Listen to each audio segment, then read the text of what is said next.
A young family moves into an old home and soon discovers they're not alone. I felt a very strong presence. Something was in the house. At first, they suspect innocent ghost children. Those kids, they died in that house. But then a much darker force attacks. Couldn't breathe. Somebody's really trying to suffocate me. I felt like I was fighting for my life. Can the family escape before it's too late? In America, there is real evil. It lurks in the darkest shadows and in our most ordinary towns. Between the worlds we see and the things we fear, there are doors. When they are opened, nightmares become reality.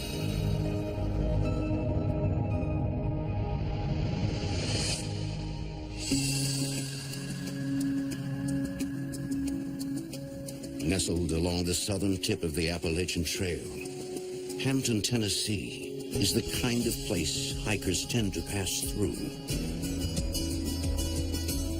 Hampton's very small, very country. Mountains, lakes, woods, and that's it. They have a grocery store down the street. It's really like a small town.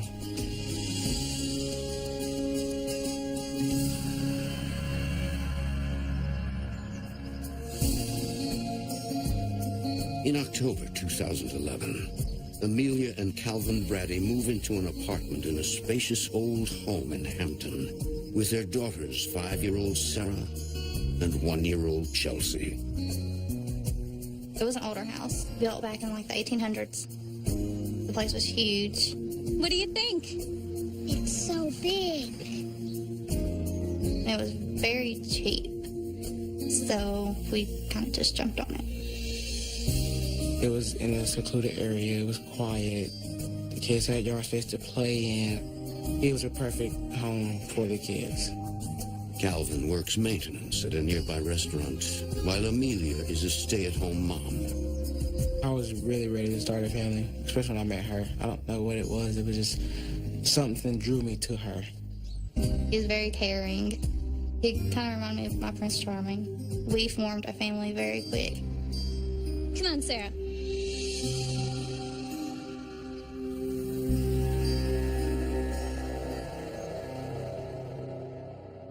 Inside, the apartment matches the couple's idea of their perfect dream house. It was a 3-bedroom apartment, and that's what we needed at the time. It had space for the kids to run back and forth in the house and everything. I always loved vintage homes, so I thought it was beautiful. When we first walked in, it was perfect. Like, everything matched exactly what we needed.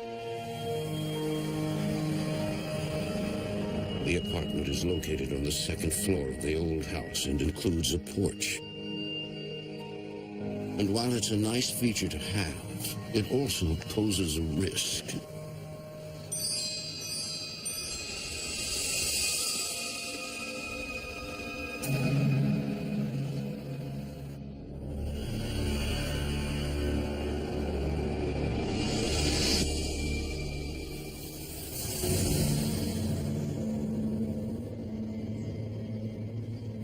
Honey, you are not to come out here by yourself. Do you understand?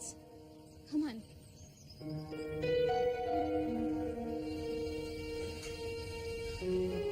Sarah was just out there by herself. It's a nice apartment, but is it safe for the children? Look, the door has 2 locks. Here and up here. The only way out there is if one of us unlocks it, okay?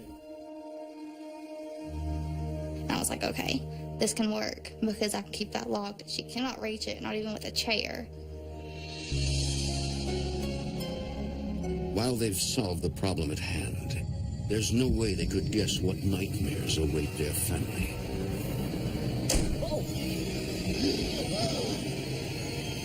The century-old house harbors many sad secrets of tragic deaths and an unspeakable atrocity. Here you go, Mommy. And it's not long before Amelia senses there are spirits around them who have yet to rest in peace. After a few days of being in the house, it started to have a heavy feeling. Like we had moved in on top of somebody that did not want us there. Like we was in somebody else's home. I just kind of blew it off. We wasn't used to the house at all. So we just kind of thought, you know, we're going to get used to it. It'll go away.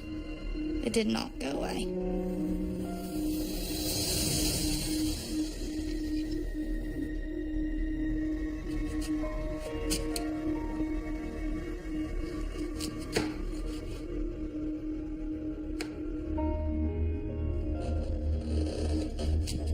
Both of my kids was laid down for a nap. So I thought my husband was home. Alvin?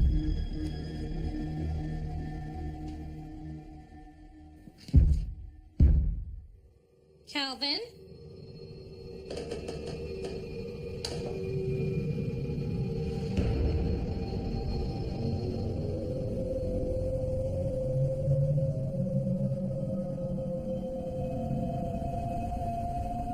Calvin?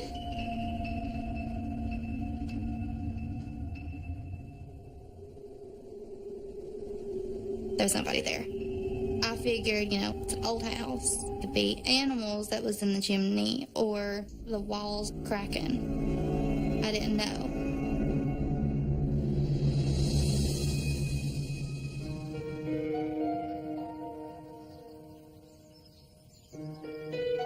Several more days pass, and Amelia can't shake the feeling that somehow they are not alone.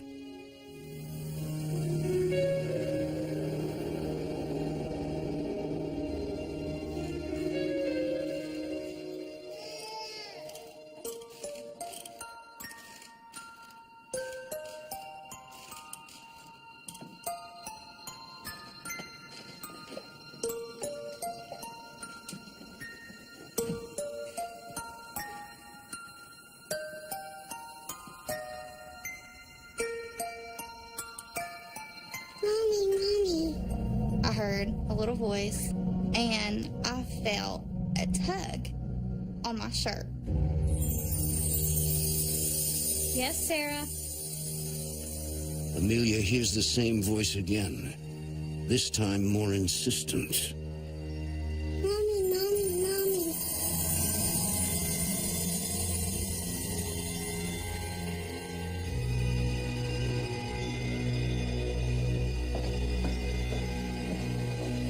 Sarah? Did you call me? No, Mommy.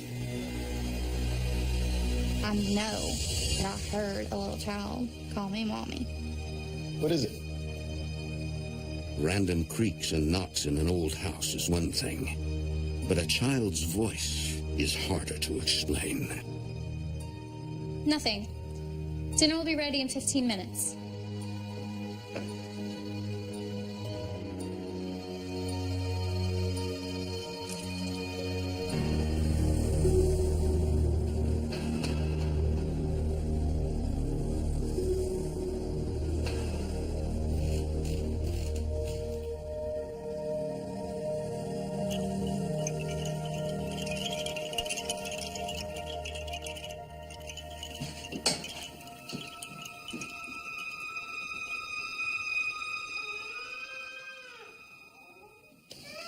The baby. Could the little girl's voice Amelia heard be trying to warn her?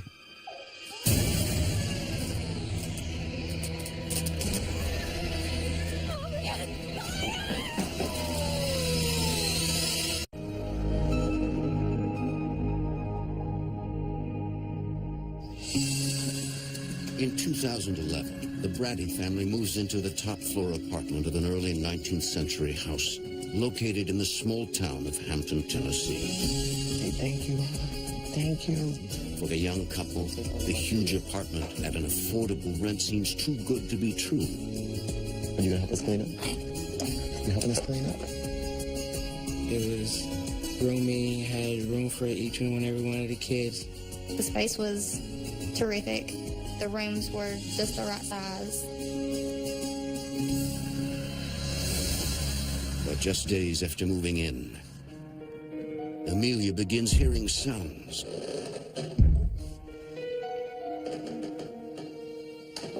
And voices she can't explain. Mommy. Yes, Sarah?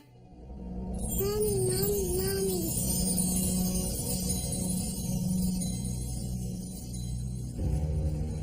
There was just something about that room that did not feel right. I didn't know what at the time. And then, one afternoon, Amelia gets the scare of a lifetime.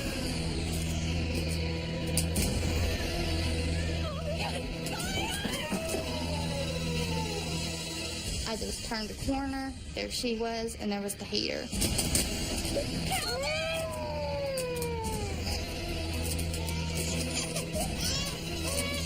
The baseboard heater appears to have been ripped off the wall.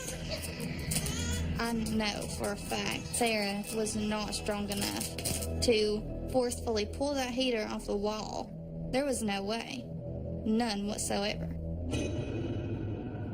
By the time the firefighters arrive, Calvin has managed to put out the sparks. Luckily, the damage is minimal and no one is hurt. I mean, it seemed to be sparking all around, like here and here. It's a good thing you had that fire extinguisher. It could have been bad, real bad. I was concerned about the safety of the kids. That's what I was concerned about. Because if that would have started a fire, we'd have been rushing to get out of there. Amelia notices one firefighter appears strangely uncomfortable, as if she knows something. Is everything okay? Let me ask you something. How much history do you know about this place? I don't know. We just moved in a week ago.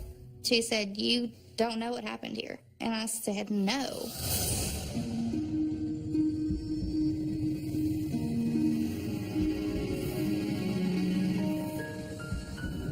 About 10 years earlier, a young mother lived in the apartment with 3 young children. One day she had a cigarette in her hand and she nodded out. The cigarette caught the couch on fire and the rest of the house. The mother, her 3 kids, they died in that house.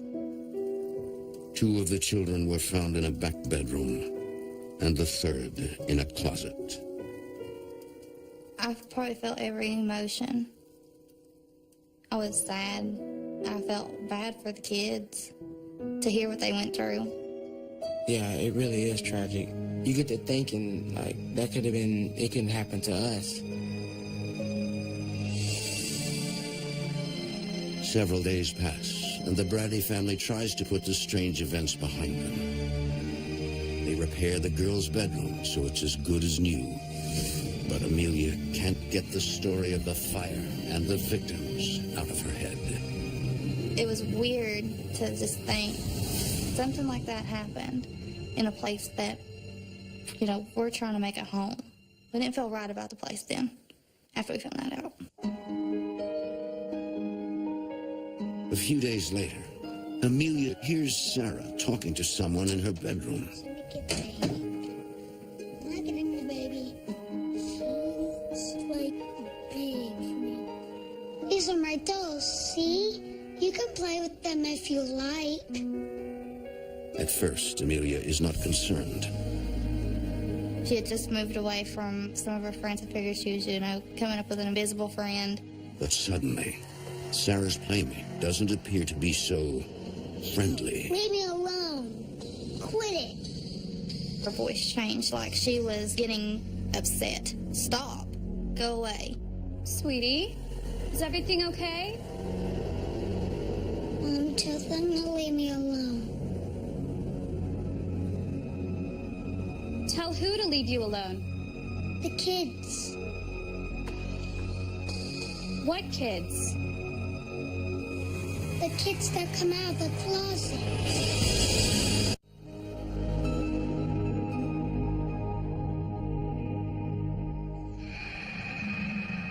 Just days after the Brady family moves into an apartment in Hampton, Tennessee, they discover the tragic history of their new home. There was a house fire there. A mother and 3 kids had passed from the fire in that apartment. Then Sarah, their 5-year-old, starts having conversations with imaginary friends. No, leave me alone. Is everything okay? Tell them to leave me alone. Tell who to leave you alone? The kids. What kids? The kids that come out of the closets. That just sent chills all over, because I believe kids sense things. Amelia suspects Sarah's new friends might be the ghosts of the children whose spirits are not at rest. My first thought was, it was those kids that had died in the fire.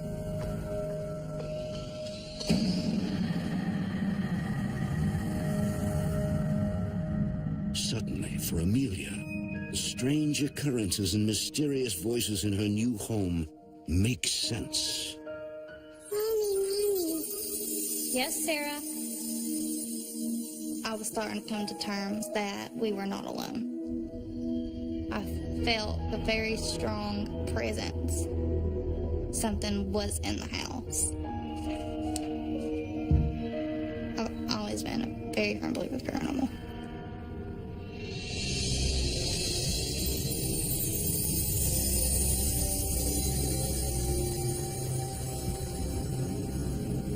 I've always believed that there was something out there that we couldn't see.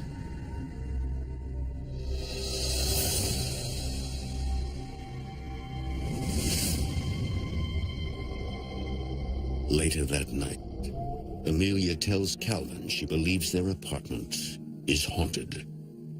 Honey, I know this sounds crazy, but this house has a pretty tragic history. It just makes sense to me that the spirits of this poor family is still here. Look, I understand that you're upset about the children who died here, but there are no ghosts here, or anywhere else for that matter. I was a skeptic on ghosts and the paranormal. I really didn't think it existed. I didn't believe in ghosts at all. He wasn't a believer. He kept making excuses. It's gonna be all right.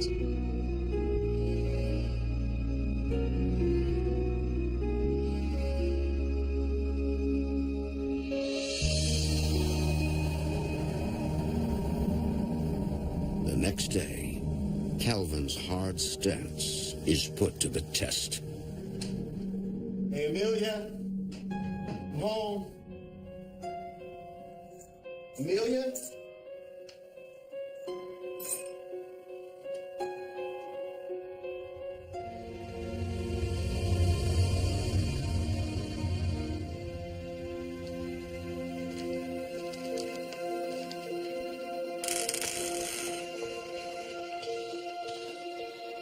Amelia? Amelia?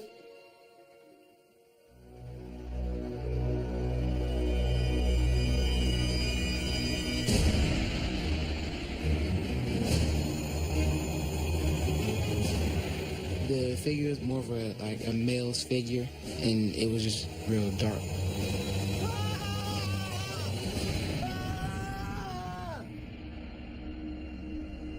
And then it was gone.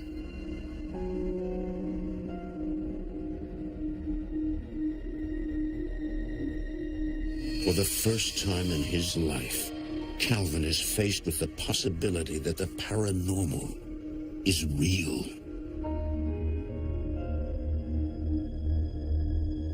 When I seen the shot, I figured that's what let me know that the apartment was haunted.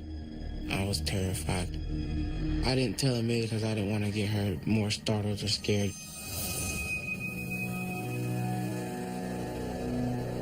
But the spirits may not be as considerate.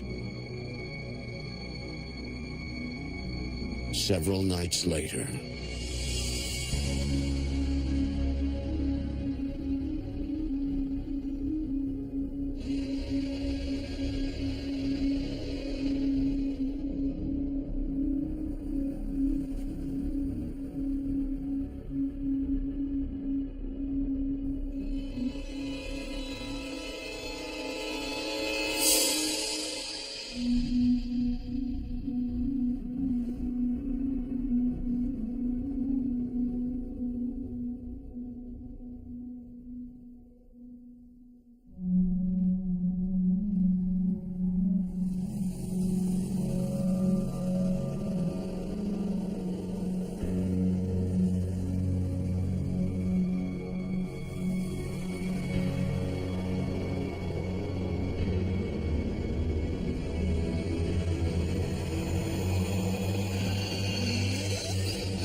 For the past several weeks, the Brady family has been experiencing paranormal activity in their home in Hampton, Tennessee.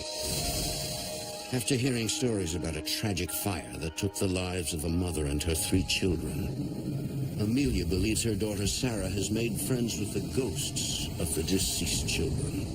These are my dolls. You can play with them if you like.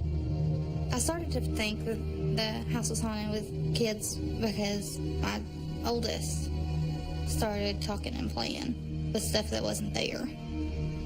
She's actually talking like somebody is actually in there with her, and there's not. There's children, ghosts in here. It was those kids that had died in the fire. There was no covering it up or denying it or anything. The more that we kept pretending like it wasn't, the worse it got. The couple soon finds that something far darker than ghost children lurks in the house.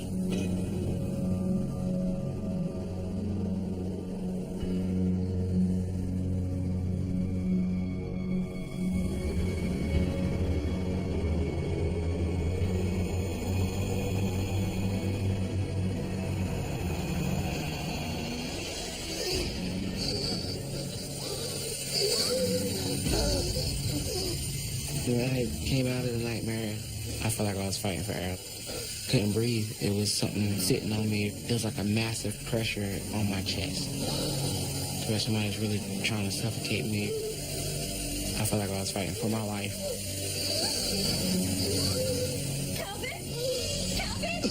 He couldn't talk, and you could see that he was just like struggling to get air. It's okay. It stopped. What's going on? What happened? I believe you. This house is haunted.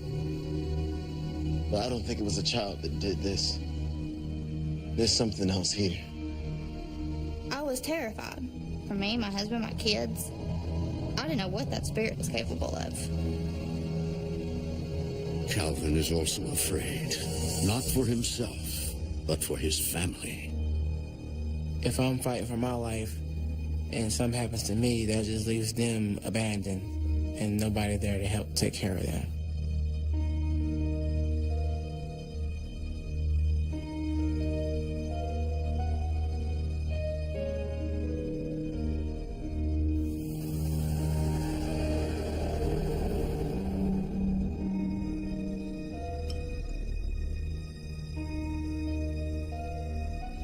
In the days that follow, the stress of the haunting wears the family down.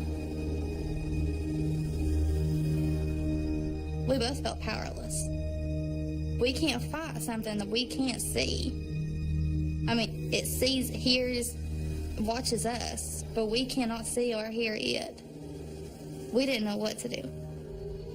Amelia feels trapped with no means of escape. She was wanting to move, and I was telling her that we had to lease for a year. They have few options. We had no family or friends for us to live with at the time. We were tied to that house financially. I mean, there was no way we could afford to move right then and there. We just couldn't do it.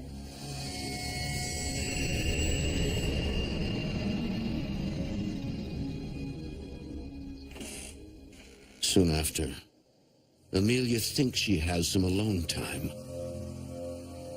Most of the girls were asleep, and that was the only time that I was able to take a shower.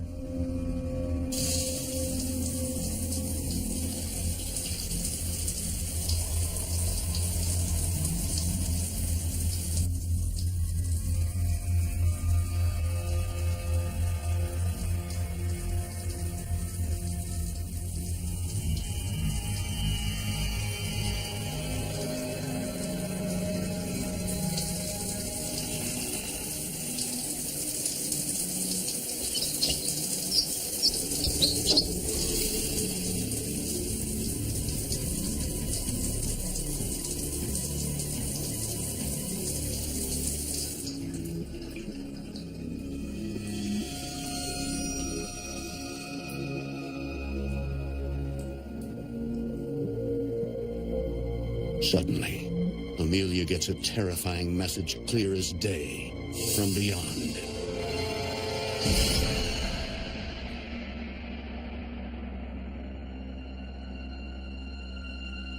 It was written perfectly in the steam. My kids were asleep. Nobody was in the house. I knew exactly what it was. It was whatever was in that house. Amelia is horrified. The house is haunted by an entity far worse than the children who died in the fire. And now it's after her. I knew that wasn't the child ghost. I knew that there were more than the children in that house. There's something bad here. And whatever it is, it wants us either hurt or dead.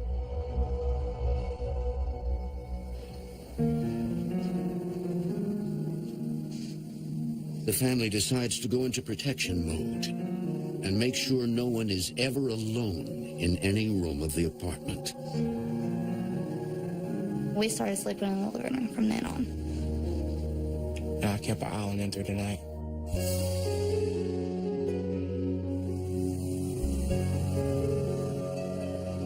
Later that night, all is quiet, or so it seems.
Within a month of moving into their Hampton, Tennessee apartment, Calvin and Amelia Brady must fend off the attacks of a dark, malevolent force.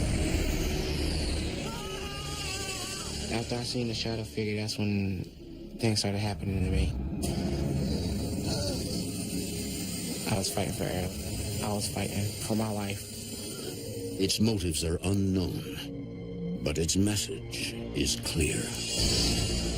I knew as soon as I seen that, we were in complete danger. I just felt the evil.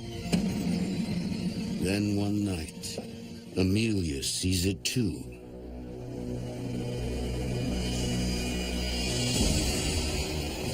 It was very dark, very thick. You couldn't see through it. It was like a very strong mist.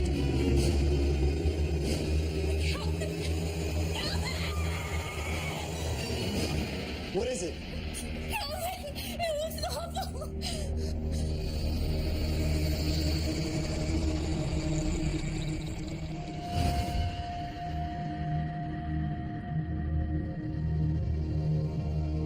Amelia and Calvin have now both seen the face of evil.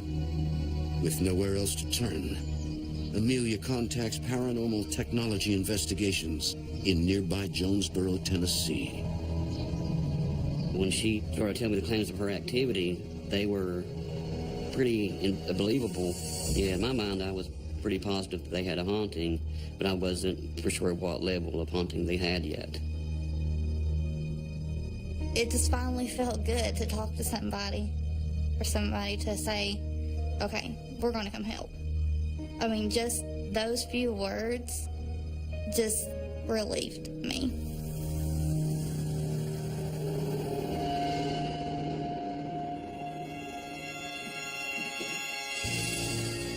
A few days later. Thank you so much for coming. Of course. You have no idea what this means to us. Oh, our team is going to set right up if you don't mind. Rob Phillips and his business partner, Kathy Shepard, arrived to conduct an investigation. You can feel the heaviness as soon as we walked in. You could just feel there wasn't something right in the home. We knew there was something there.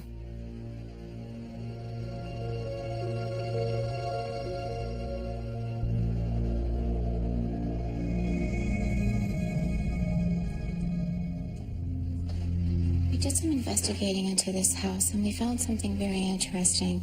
Kathy begins by informing the Braddys that the home's dark history started well before the fire killed the young family. The house was built in the 1800s. It was someone's home. Sometime in the 1920s, it was turned into a halfway house for male prisoners. Around the 1920s, Prohibition, there was a lot of moonshine in the area. With the evidence we have now, we believe that when it was a halfway house, there might have been a lot of criminal activities going on there.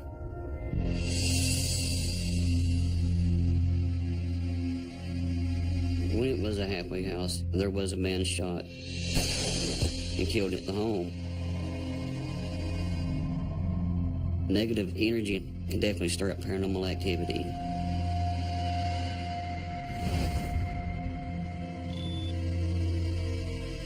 The investigators begin by trying to make contact with the spirits. We use digital voice recorders for capturing electronic voice phenomenon, also known as EVP.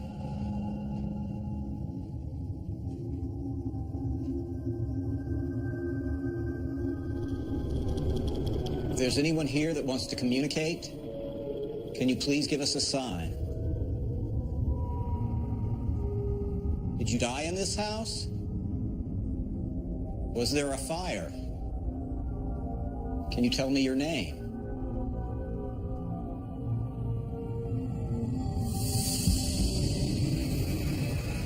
We concluded that there was 3 children in the home. Their spirits were still there. We got different voices in a recorder, a lady's voice, which we believe was the mother. We felt a tragedy like this would bring on a lot of paranormal activity.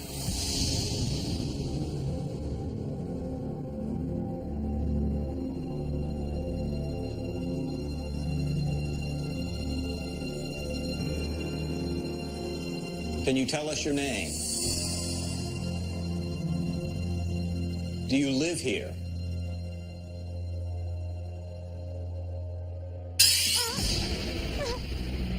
Suddenly, Amelia comes under attack.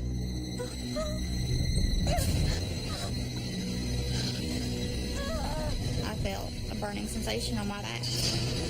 My back is burning! Can we look? Oh my God. I had 3 scratch marks going from my shoulder down. I knew I had made something mad. Investigators now believe they are dealing with a demonic entity. The demonic will leave 3 scratches, they'll knock in 3s, everything they do is in 3, and that's a way for them to mimic the Trinity, which is the Father, Son, and the Holy Spirit. And the demonic entity is holding the other spirits hostage. The spirits were still in the home. They were trapped. They couldn't get out. the investigative team performs a cleansing and a crossover ritual to rid the house of the evil entity and help usher the lost souls to the hereafter. Everything was more bright, it smelled cleaner, it felt lighter. For a while, it appears that the Brady family can resume a normal life in their home. Go, Chelsea. You did a good job. You're good. You're such a big girl. Yeah, keep going. You're such a big girl. Mom, can I get something to eat? Just a minute. Mom.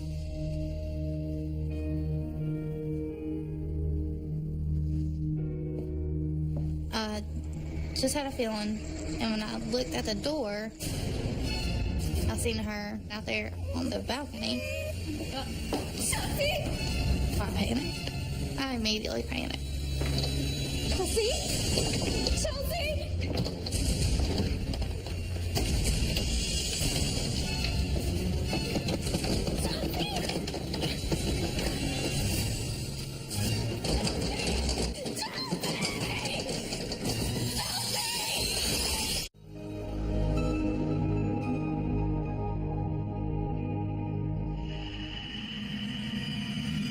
It is 2011.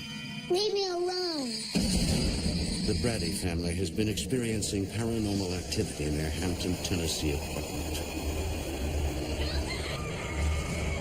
The haunting has quickly escalated, and a demonic entity is threatening the family. I think something was trying to hurt the families that was living in these apartments. I believe it was a demonic that was already there when they moved in. They can physically hurt you. My back is burning! They can do damage. They can tear your family apart. After a paranormal investigation, If there's anyone here that wants to communicate, can you please give us a sign? the Brady family hoped their apartment was clear of all entities. But the evil has returned, and a young life is in its grasp. Chelsea!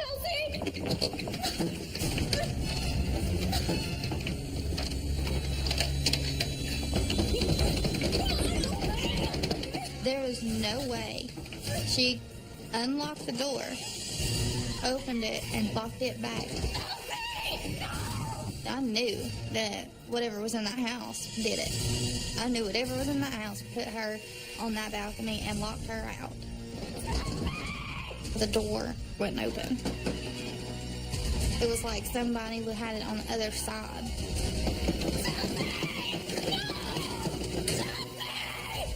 And then it finally just let loose. Oh my God, Chelsea? Are you okay? The bars on my balcony, she could have fit through. And if she would have fit through them, she would have fell to her death. Come on, we're leaving now. Okay, that's it. I was done.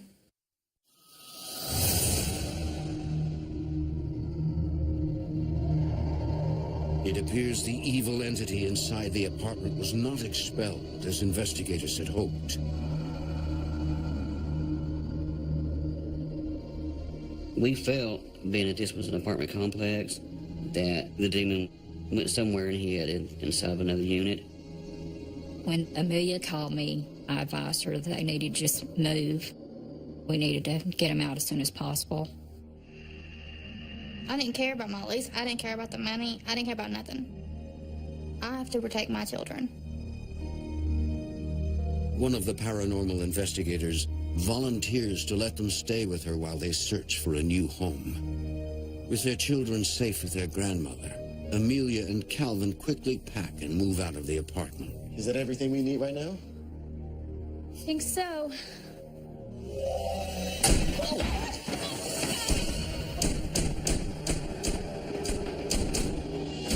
Doors shutting, slamming, windows opening and closing. It freaked me out real bad. Whoa! The house is trying to trap us! Come on, get out! Go now, run! What? Run!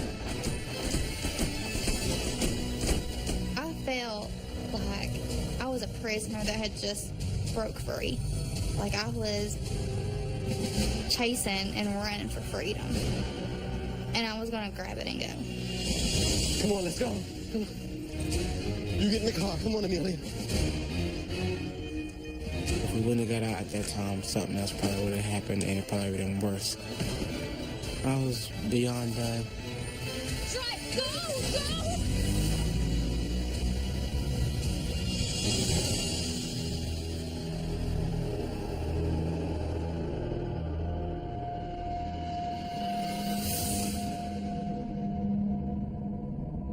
The Bradys later discover that their landlord knew their apartment had a tragic past.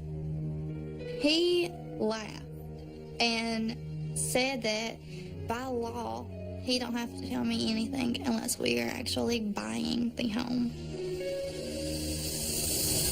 A little over a month later, the Bradys move into a new home in another town. To this day, they have never returned to the Hampton apartment. We don't go near that house. We don't go near the property. We don't go nowhere near that area.